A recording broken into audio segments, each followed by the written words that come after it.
All right, crime fighters and true crime junkies. I don't know why I have such a hard time saying that. I say it at least twice a video. So, as promised, we're going to go ahead and we're going to talk about. We talked about freedom of petition and freedom of assembly.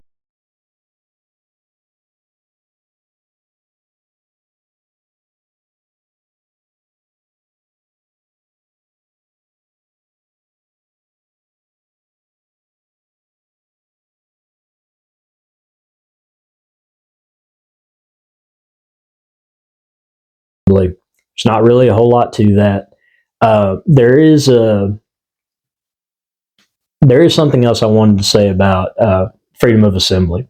When you disrupt a business, when you disrupt people's ability to travel, all those things fall under the Interstate Commerce Clause. There's a video of a pro-Palestinian rally at a Starbucks. I think it's in Seattle or Portland.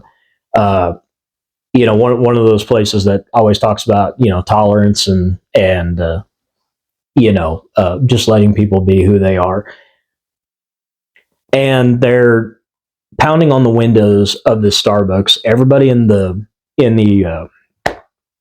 Starbucks is like freaking out. They don't know what to do. And I mean, you can see it is a good sized crowd. Okay. Now, as a business owner, as a franchise owner, as a customer, what have you, anytime somebody is preventing you from leaving or entering a facility that you have a right to be in, if it's a business, like I said, that could be a federal charge under the violation of the Interstate Commerce Clause. That could be, you could get charged with public disturbance because you're no longer peaceful and you're prohibiting people from, you're interfering with their right to travel freely. All right. You can watch those videos. I'm not going to spend a whole lot of time on there because nothing we do on this channel is a waste of time. I promise you. All of those things kind of come together, and so that's just something to keep in mind. Peaceful assembly has to be peaceful. It also has to, if you're going to do it in a public place, just because it's public does not mean that you can just go there. You can just begin your protest, whatever. A lot of places are going to require permits. A lot of places are going to require law enforcement presence just to keep things out of hand. And you know what? If you legitimately believe in what you're doing, organizing a protest, a true peaceful assembly, and I know this runs counter to popular belief and thought. But think about it like this. If you go through the steps to show that this is going to be a peaceful assembly, this is going to be a peaceful gathering, and you get people together and you have the permits, you have the law enforcement presence, and as long as your group is actively doing what they're supposed to be doing and everything is truly peaceful, you're not going to have any problems. And law enforcement is going to protect you, whether they like it or not, whether they like what you have to say. That's not what they're there for. They're not there to judge why you're there. They're there to make sure you stay safe. So if you're going to do, if you're going to assemble, y'all do it peacefully. You know what? Follow your First Amendment. Because check this out: you do the petition, you get the permit. You assemble peacefully, you exercise your right to free speech. Nobody can mess with you. You have three very strong arguments on not only do you have that First Amendment right, but you have gone above and beyond to make sure that First Amendment right is protected. All right. Yes, the First Amendment is there specifically to speak out against the government, speak out against government oppression, government wrongdoing, government entities, including law enforcement. It's there for all of those things. Use it to your advantage. If you know how the amendments apply to you, you can really do wonderful. You can accomplish a lot, and you always come out looking better than the opposition. All right, and so the next time you plan a rally, a protest, what have you, Bear that in mind. Take the extra steps to make sure you've got 3 out of your 5 First Amendment protections guaranteed to you. Because if something happens, you can always go to court and you can always argue, hey, you know what? We petitioned, we explained what we were going to do, we peacefully assembled, and we were attacked. We're not in the wrong. And you know what? When you show that level of reasonable thought and accountability, that is going to take you a very long way. Okay. And as far as law enforcement being there, well, people were protesting in Dallas when an Army veteran started shooting at police officers. And there were so many people who were so thankful because they got to see police as heroes. They got to see police officers jump into action, people protesting, defunding them, disbanding them, all of these things, jump into action to protect them, to get them undercover, to make sure they were safe. So, whatever your thoughts and feelings about law enforcement are, that there are good ones out there. There really are. I promise. All right, so we're gonna move on to freedom of religion. Now, freedom of religion is an interesting concept because at the time of the framers, you belonged to the Church of England or you belonged to the Catholic Church. But either way, you belonged somewhere, and you had to believe, you had to follow all of those things.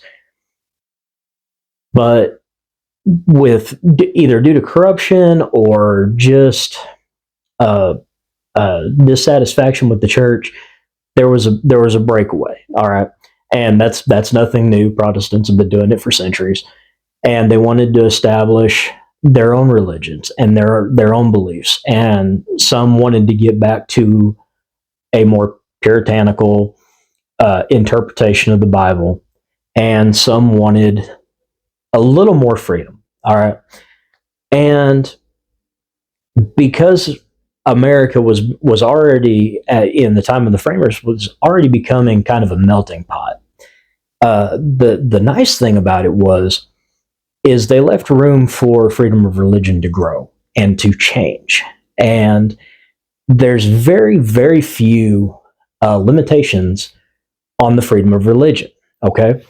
And the reason that is because you can very easily step on somebody's thoughts and beliefs. Okay. But there are some caveats there. And if you'll remember, 10 years ago or so, there was a huge case involving the fundamentalist Latter-day Saints Church, led by the Jeffs family. And there were a lot of complaints. There was a lot of talk. There was a lot of things going on, but the government really wasn't able to act until they got corroboration from multiple witnesses saying, hey, this is what's going on. Young girls are being married off to older men. Well, how young are the girls? And some are in their early teens. All right, that's where the limit comes. Okay, and it actually, the ruling in the Supreme Court says the Free Exercise Clause protects citizens' rights to practice their religion as they please, so long as the practice does not run afoul of public morals or a compelling government interest. Okay, so public morals, that's a little loose and undefined, but basically, it limits to going out and harming others, doing things that infringe on their rights, their protections, things like that. Compelling government interest would be anything that allows criminal activity to flourish. Some religions that are actually defined as cults, and now this is interesting. The U.S. government actually doesn't define cults, and that they do that, or that they don't do that because they don't want to pigeonhole different religions. You might have more extremist religions, more fundamentalist religions, but they don't want to pigeonhole those into a group where they're recognized as cults. Now, eventually, that becomes a media term or something that's used to describe the behaviors, the rituals, what have you. Okay, but when that happens, when there's evidence of criminal activity, that becomes a compelling interest. The leader of the Moonies was under indictment several times for extortion, coercion. Basically, people were signing over all of their stuff to them, to the Moonies, or to the leader of the Moonies. And when that happened, they lost everything. They gave everything to the church. They gave everything for this idea of heaven that really is not. It's based on the Bible, but it's not biblical. Okay, you got to know that. There are a lot of people, and I think that's why a lot of people pull away from Christianity, is because people have often abused the Word of God in order to justify their wrongdoing. All right, and I could, I could sit here and probably for the next 12 hours talk about serial killers and other violent offenders whose parents abuse Scripture, grandparents abuse Scripture, priests, pastors, scout leaders, friends, other family members themselves abuse the Word of God to justify what they were doing. Okay, but anyway, back to freedom of religion. Now, mistakenly, people think that the First Amendment is where separation of church and state comes from. Separation of church and state is not mentioned by any founder except in a single private letter from Thomas Jefferson to a friend. And the conversation was about keeping the church out of government. All right. It was never meant. It was about. I'm sorry. It was about keeping the church out of government so that the church didn't become the government. Okay. You got to make that distinction. Okay. Separation of church and state was never meant to keep the mention of God out of school, take out the Pledge of Allegiance, take out prayer in school. Yet somehow this doctrine of separation of church and state was established because of a misunderstanding of Thomas Jefferson's meaning and intent in this letter.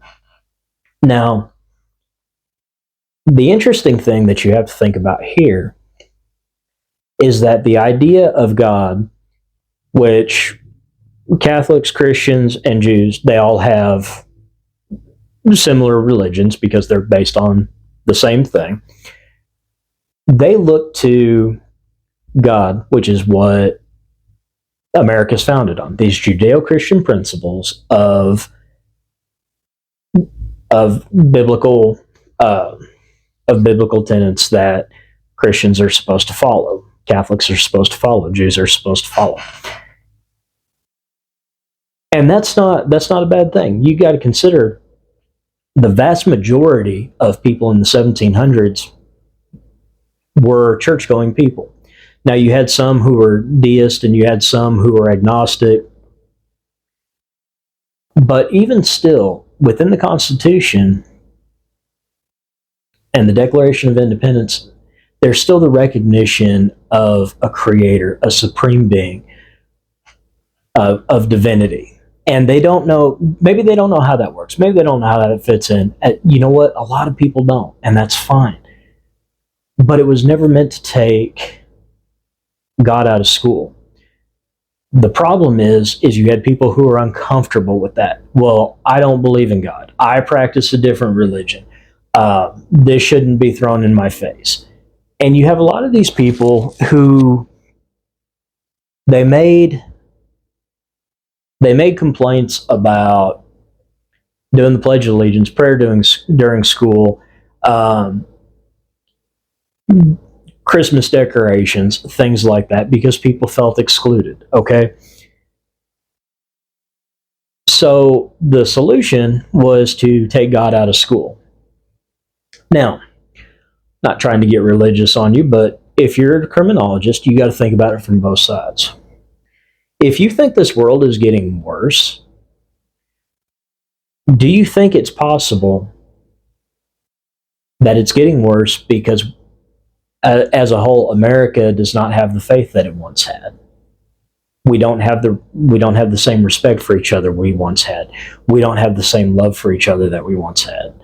And everybody wants to yell and scream about my rights, my rights, my rights, but you trample on others. So this might be a little controversial, but if the whole concept of separation of church and state is taking the ideology of God out of a publicly funded institution, okay, because the idea is offensive to people who are not Christians. Well, what do we have now? We have ideologies taking over education. We have DEI. We have CRT. We have the LGBTQ stuff going on. All right, there's you can't look at YouTube without finding some kind of controversy about a book that was found that's supposed to be appropriate for second and third graders that you wouldn't let your teenage son or daughter read. Okay, they're very graphic, and how these get past obscenity laws, I don't know. And I think Oliver Wendell Holmes, Chief Justice of the Supreme Court, uh, said it best when he said, I believe it was Oliver Wendell Holmes. I can't define for you obscenity, but I know it when I see it. And basically, it's something that has no contribution to education, art, religion, law, stuff like that. Um, but we're taking God out of school, which appears to be having some horrible consequences because it's not making things better, and I think it's creating more of a divide. Now you've got these other ideologies that are coming into schools, but and here's the kicker: if you don't agree with those things, you're branded as racist, homophobic, you're a bigot, you're everything under the sun, everything negative under the sun, because you don't have the capacity to think past your own stuff. But now, if we're going to take down Christmas decorations because somebody is offended because that's not their religion, it's not what they practice, it's a Christian ritual, okay. If you're going to have kids stop saying the Pledge of Allegiance or modify the Pledge of Allegiance so they don't have to say one nation under God, if they don't have to have prayer or a moment of silence or whatever because somebody is offended because they don't do that, they don't believe that, I think that's odd. So you force out an idea because it's offensive to a small group of people, and you force another ideology onto people that a lot of people aren't for. And nobody seems to be able to say why these things are appropriate, even though there's evidence of discrimination, there's evidence of favoritism, there's evidence of it's obviously an agenda being pushed, okay? And is there a time and a place that people need those things and need to feel safe and need to feel free to talk? Yes, but your conversations about children's development, anatomically, biologically, things like that needs to stop with the science. Let the parents decide how to address sex. Okay, it's not. It should not be just the way it's being rolled out. I have trouble with it. I think it's dangerous, and I think it's dangerous in a lot of ways. In a lot of ways, I think it's a moral failing, and I think it's one of those things that starts off as a good idea, but then it just takes on a life of its own, and nobody can see an end to it, and so it just keeps getting added to. It just keeps growing because nobody really knows how to stop it. Nobody really wants to. All right. But I want you to think about this. So, and I have a feeling it's coming. So this ideology that is being pushed into school, which is being publicly funded with taxpayer dollars, is offensive to some people, and some people push for it. If you flip the script and say that this particular ideology is offensive, it will make it up to the Supreme Court, and it will be decided.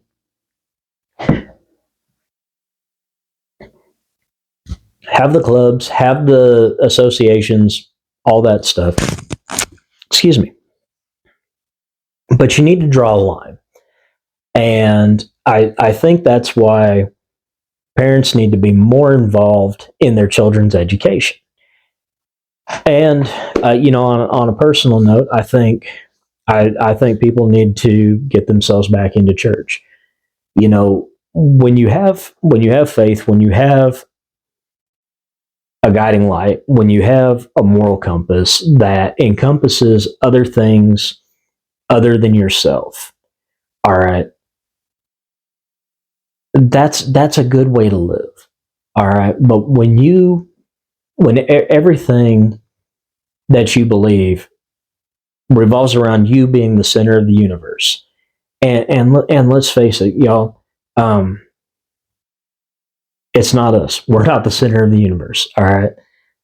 There is nobody on earth who is so important that if anything happens to them, the world is going to stop. But that's the way that a lot of these young folks are being brought up, and unfortunately, a lot of parents believe it too. They want to believe, my kid is the most special, my kid is the most intelligent, my kid's this, my kid's that, and the kid ends up growing up, and the word for that is entitlement, which is exactly what happens.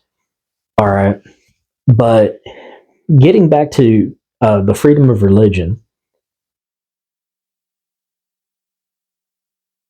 in short, I just want to say, well, short story long, I just want to say that we have gotten the separation of church and state wrong. Church was always meant to be, the church was always meant to be a guide, a reminder for people to be moral, to be ethical, to think of their fellow man, to think in terms of what is best for the population as a whole. Okay, but we've gotten past that, and now we have people of hollow faith in all levels of government, and they're not even doing what they're supposed to do in their own jobs. All right, they're deceitful, they're unethical, they're immoral, and they may go to church. But you know what? Going to church does not make you a God-fearing person. Fearing God makes you a God-fearing person. A lot of people these days, if go to church and it's a social function, and they don't listen to the message, and they don't think about it, but they want people to see them going to church. They want themselves to be seen in church. Yo, that has absolutely nothing to do with religion. That has nothing to do with faith. And you know what? If you know people like that, you need to call them out. All right. Um, it it gives God fearing people a bad reputation when they see that. Okay. As far as practicing other religions, there's nothing that keeps them from doing that. All right. But I think it's interesting that Christian, Jewish, Catholic, they are very restricted in what they're allowed to do. You know, that there's a football coach, oddly enough, here in Texas, who prayed after a game, and his team gathered around him, and they all took a knee, and they put their hands on each other. Coach didn't ask him to do that. Coach didn't say anything to him, didn't say he was going to do it. But you know what? When you're on a team like that, you become a family. You spend a lot of time together, and there's a lot of love. Uh, there's a lot of internal conflict. But you know what? At the end of the day, you're a team, and that's all it was about. And the coach ended up getting fired for that, for expressing his freedom of religion because he had the audacity to do it at a publicly funded football stadium. That blew up big. That blew up huge. All right. And so you fast forward, there have been cheerleaders who have written Bible verses on banners and stuff like that, and they've been suspended in one thing or another. You can't stop somebody from exercising their religion, whether it's offensive or not. You can't stop it. If they want to do it in a public place, that's fine. But I think it's interesting that you rarely ever hear of religions outside of Christianity, Catholicism, and Judaism ever getting called out for expressing their faith in public. Where others are encouraged to do that, the Judeo-Christians are mocked, abused, harassed for doing it. And I think that's something that we need to take a look at in society. All right, you've got to know your rights. Part of knowing your rights is knowing where it stops. Now, I had a terrific government teacher when I was a senior in high school. His name is Frank Grillo, and Mr. Grillo, if you're watching this, uh, man, your class prepared me for a lot of what I did as a police officer, and helped me get through my master's degree. So thank you very much. You're a phenomenal teacher, and I know I know there's a lot of folks that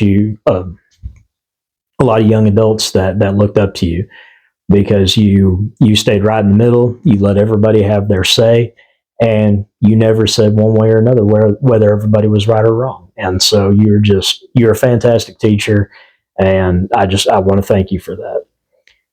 Mr. Grillo would always say, "Your right to swing your fist ends where somebody else's nose begins." And you could apply that to just about any one of the amendments, especially the first 14. Okay. Yes, you do have rights. You have amazing rights. You have God-given rights. Inalienable rights is what they're called, meaning they are over everything. And they really do, as we get into them, you will see just exactly how much authority they have. But like anything else, if you have a right, you have a responsibility to exercise that right and do it in a way that's consistent with your faith. Now, a lot of people will set up churches as a tax shelter. If you want to look up somebody, Gary Heidnick from Pennsylvania, I believe, he set up a church, and he was up to all kinds of shenanigans, and he was a documented serial killer. As a matter of fact, he was partially an inspiration for Buffalo Bill in The Silence of the Lambs, keeping women in a hole. Only Gary Heidnik was a lot worse than Buffalo Bill. I may do a video on him later on, but he's not as well known as some of the others, but he is equally as terrifying. The torture and brutality. Yeah, we're getting a little offside. But he set up religion as a tax shelter. And sometimes organizations will do it for control. There's a lot of outlaw motorcycle gangs that you sign over all your property, all your own, everything you own belongs to the club. And because of that, you'll notice that federally outlaw motorcycle gangs are almost exclusively tried under the racketeering statute known as RICO. And that's because everything is commingled. And so really, all you need is one person to commit a criminal act, and you can go after the entire group. And there have been varying levels of success on both sides, with outlaw motorcycle gangs building their empires and federal prosecutors diminishing their power. So it really just kind of depends on what time of day you hit either one of those in order to do that. But I mean, could that be considered a religion? I don't know. Maybe. Could it be considered a cult? Well, you got to be careful. You know, you start trampling on other people's rights, you start trampling on other people's religions, you start putting those kind of negative labels on them, and you're liable to end up with a definitive problem with your freedom of speech. Okay, so hopefully you're starting to see how the First Amendment is commingled, and we're going to get to freedom of speech and freedom of press, because really those are the two big ones right now. But as far as freedom of religion, what you need to know is that if it's not criminal, if there's nothing outside of the morals and scruples normal to society, or even the group as a whole, as long as there's nothing criminal going on, you can have LGBTQ churches, you can have churches where every single member carries a firearm. You have religions that handle venomous snakes as a way to prove their faith. Okay? How people choose to express their faith and in what capacity, that is completely up to them. As long as they have informed consent on what they're getting involved in, as long as they're not being taken advantage of, as long as the church is operating within the confines of an established religion, because if they set up a church, they have to follow certain rules and regulations as far as being tax exempt and things like that. Which is why a lot of these mega church preachers living these lavish lifestyles come under fire, because you've got to wonder what's going on there. Some of those guys get paid really well, but I think it's I think sometimes they take advantage of certain loopholes in order to fulfill a certain lifestyle. So that's going to be between them and their maker, and I hope what they do is in earnest, because Texas gets hot in the summer, but there are places that get a whole lot hotter if you picking up what I'm putting down. All right, so as long as you're not violating any statutes, and you have the right to express that religion. Now, you might think about other cultures that come in where honor killings are part of, maintaining order within their ethnicity, within their religion, within these things. Okay, that is the very standard where America draws the line. All right, you cannot inflict harm on somebody because they've dishonored you. Interestingly enough, if we still allow dueling, there may or may not be a loophole there, but dueling got outlawed in the 1800s, so we don't have that.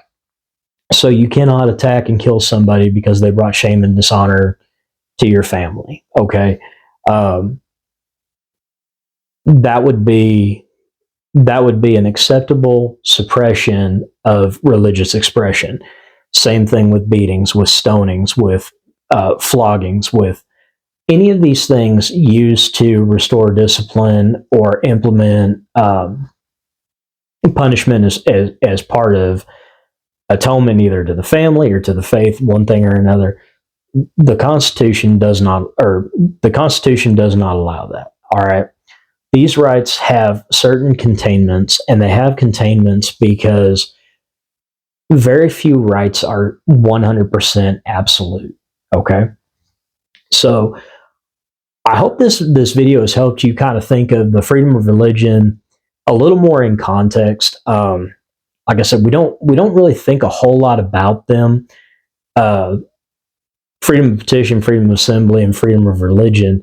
Even though religion does come up uh, quite a bit, it's interesting to note that usually it's not.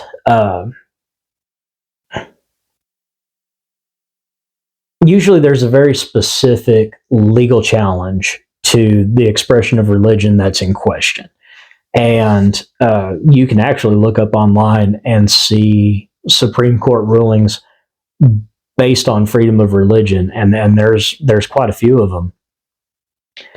Most recently, or one of the most recent that comes to mind, is the baker in Colorado. He didn't want to make a wedding cake for a same-sex couple, refused to make the cake.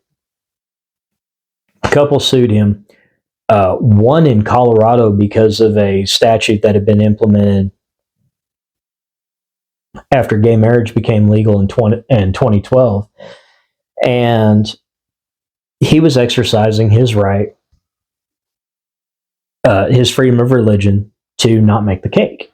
So the couple in question, they argued with him. You know, he had to do this. He had a public business. It was open to the public, and because he served the public, he had an obligation to make the cake, because he was in violation of Colorado's discrimination statute, which is deemed to be unconstitutional because it violated the First Amendment, freedom of religion. Now, in order to say your rights have been violated, you have to prove some form of injury. I apologize for the squeaky chair. I'm working on it. I take y'all's suggestions very seriously, so just know we're in the research and development stage of this YouTube channel, but we're getting better. All right, so back to Colorado. You have to prove that you were injured somehow. Now, this couple, yeah, you know, if you have somebody in mind to make something for you and you want them to do it specifically, yeah, it's disappointing, it's disheartening that they won't do it for you, the reason they won't do it for you. But at the same time, you have to prove that you were harmed. It's Colorado, a state whose economy is based on the legalization of marijuana, THC gummies, and THC edibles. Y'all, what do you think the odds are with the amount of marijuana in Colorado that nobody else in the state owns a bakery? Slim to none. All right, they could have gone somewhere else. You know, a question that came up is, you know, if they're so committed to the LGBTQ identity and whatever, why didn't they go to a bakery that was LGBTQ owned, LGBTQ friendly? Why didn't they do that? Why did they insist on doing this? Well, because they felt that they were being denied their rights of matrimony, which really wasn't the case. And so, even though in the state of Colorado they were able to show some form of injury, the U.S. Supreme Court really said, no, you weren't injured, you weren't deprived of anything. He does have a First Amendment right. He's a private business owner. Now, for public entities, like the clerk in Kentucky who wouldn't certify marriage certificates for same-sex couples, that's a different story. All right. Supreme Court ruled that gay marriage is legal. She had an obligation to do that because of her position. Now, the fact that she didn't want to do that and she held up all of these marriage certificates, yes, now she is violating their rights. Okay. If she couldn't perform a specific function of her office, of her duly elected office, then she needs to stand down because she has a conflict of interest. All right. And I don't think anybody would think that's unfair, unreasonable. It would be the right thing to do. If your conscience will not let you go forward with a certain action because you have strong beliefs against it, it's time to go. All right. I don't have a feeling really one way or the other about her doing that. Regardless of how you feel about same-sex marriage, you've got to realize that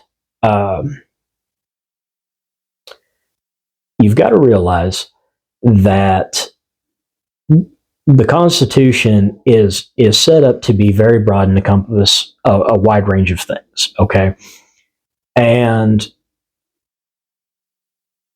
if holding an office is going to prevent you, or functions of an office are going to prevent you from executing that office, you're even warned when you're sworn in. You have to sign paperwork that you don't have a conflict of interest, one thing or another. A lot goes into being elected, and a lot of it has to do with the Constitution.